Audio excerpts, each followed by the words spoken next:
Imagine being pregnant, exhausted, and just wanting a safe flight home, only to be slapped in the face by the very flight attendant who's supposed to protect you. That's exactly what happened to Naomi. But here's the twist this flight attendant never saw coming. Naomi's husband wasn't just any man. He owned an entire airline. And what happened next shocked every single passenger on that plane. The sound of a slap echoed through the airplane cabin like a gunshot. Conversation stopped mid-sentence. Forks froze halfway to mouths, and every head turned toward the aisle where it had just happened. A young black woman, her hand instinctively covering her cheek, stood trembling. She wasn't just any passenger. She was visibly pregnant, her rounded belly a clear sign that she was carrying precious life inside her. Her name was Naomi, a kind-hearted woman in her late 20s. She had always carried herself with grace, never quick to anger, and always willing to see the good in people.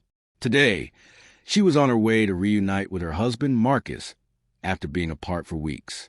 She had boarded the plane smiling, eager to sit back, relax, and make the long trip as comfortable as possible.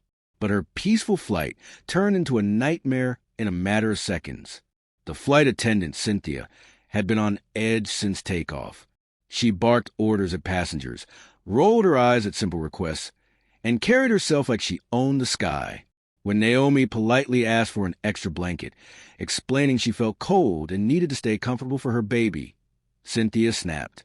Instead of offering help, she lashed out with sharp words, accusing Naomi of being needy and entitled. Naomi, stunned but calm, tried to defuse the situation. "Ma'am, I'm sorry if I bothered you. I just want to make sure I'm okay for my baby," she said softly. But her kindness only seemed to enrage Cynthia further. With a burst of anger, Cynthia did the unthinkable. She slapped Naomi across the face in front of a cabin full of witnesses. Gasps filled the air. A man in the next row dropped his coffee. A child began crying. No one could quite believe what they had just seen. Naomi's cheek burned, but the real pain came from humiliation. She stood frozen, one hand on her face, the other cradling her stomach protectively. She could have yelled. She could have screamed. But instead, Naomi chose silence. She sat back down slowly, whispering to herself, "Marcus will know." The irony was lost on Cynthia in that moment. She had no idea the woman she had just assaulted was married to Marcus Johnson, the billionaire who owned the very airline she worked for. The cabin, once buzzing with the low hum of conversations and the steady drone of the engines, erupted into chaos. Gasps turned into shouts, and the shock on passengers' faces quickly hardened into outrage. A mother in the aisle seat clutched her child protectively, glaring at Cynthia as if she were some kind of villain. Phones were already out. Passengers hit record without hesitation, capturing every second of what had just happened. One man leaned into the aisle, his voice loud and clear. "We all saw that. You hit her." His words rippled through the cabin, fueling the tension. Naomi, her cheeks still red, sat quietly.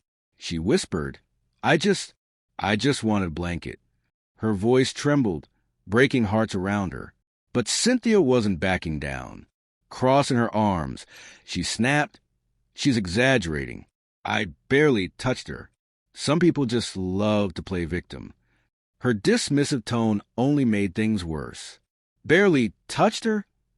An elderly woman barked from the row behind. "I saw you raise your hand.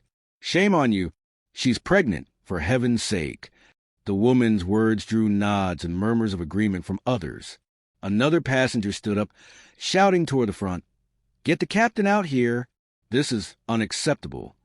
The atmosphere shifted from disbelief to unity. People weren't going to let Cynthia's cruelty slide. Some passengers tried to comfort Naomi, offering tissues and kind words. Others argued with Cynthia, their voices rising over the drone of the plane.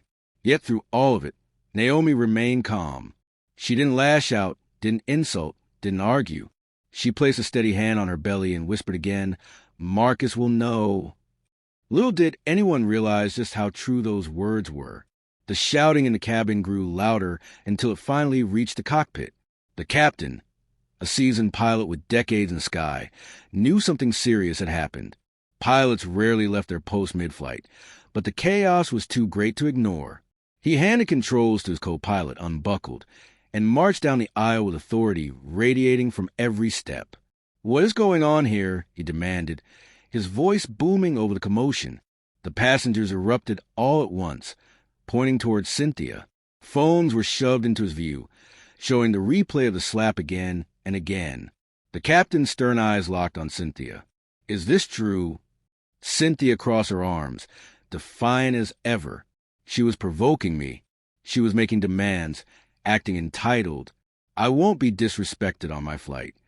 Gasps followed her words. A man in the back shouted, "It's not your flight. It's ours." Others clapped in agreement. The captain's jaw tightened.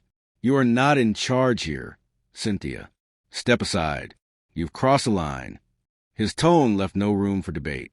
He then knelt slightly beside Naomi, his voice softening. "Ma'am, are you all right? Do you need medical assistance?" Naomi shook her head, though her voice trembled. "I'll be fine. I just want to get home safely." The captain nodded, straightening. He turned toward the cabin and spoke clearly so everyone could hear. "Ladies and gentlemen, I deeply apologize for this incident. This is not who we are as an airline, and immediate action will be taken." Passengers murmured approval. Cameras stayed focused, ensuring every word was recorded. Cynthia, meanwhile, stood frozen. She didn't know it yet, but this flight would be the last time she ever wore that uniform. When the plane finally touched down, the tension on board was so thick you could almost feel it in the air. Passengers were whispering to each other, clutching their phones like evidence. Everyone knew what they had witnessed was bigger than just a heated moment. It was a scandal in the making. Naomi walked carefully down the aisle, her hand resting protectively on her stomach. The captain personally escorted her, determined to shield her from any further harm. Behind them, Cynthia followed, her chin raised as if she still had some authority left. She muttered under her breath about ungrateful passengers and people trying to ruin her career. But the moment they stepped into the terminal, Cynthia's confidence collapsed.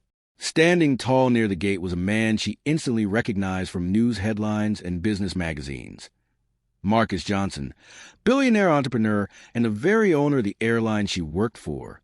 Naomi's tired face lit up as soon as she saw him. She hurried forward, and Marcus immediately wrapped his arms around her, his expression soft and protective. His hand instinctively rested on her stomach, but his smile quickly faded when he noticed a redness on her cheek. "What happened?"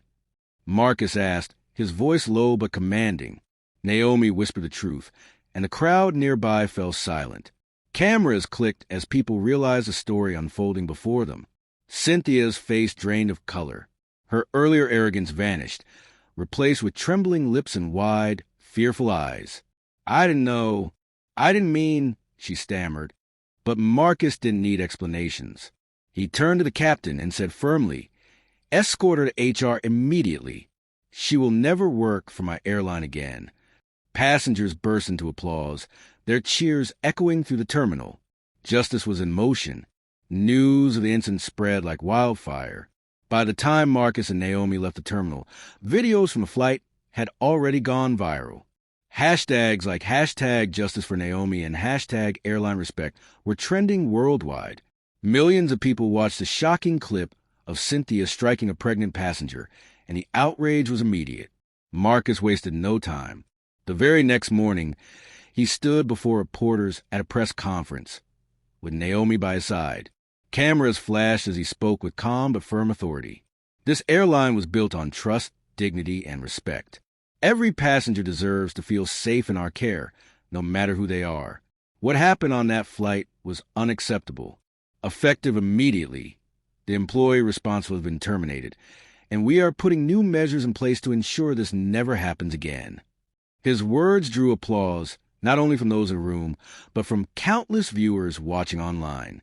Naomi, standing quietly beside him, became a symbol of strength and grace. People flooded her with messages of support, praising her calmness and composure during such cruelty. As for Cynthia, her downfall was swift. The videos left no room for excuses. Her name became a cautionary tale across the airline industry, proof that arrogance and cruelty could destroy a career in a single moment. Meanwhile, Naomi felt a deep sense of relief. She hadn't just been defended by her husband. She had been defended by the truth. Holding Marcus's hand and resting the other on her belly, she smiled softly, knowing her child would grow up in a world where their family's name stood for justice, strength, and dignity. The slap that humiliated her had turned into a story of empowerment, and one no one would forget.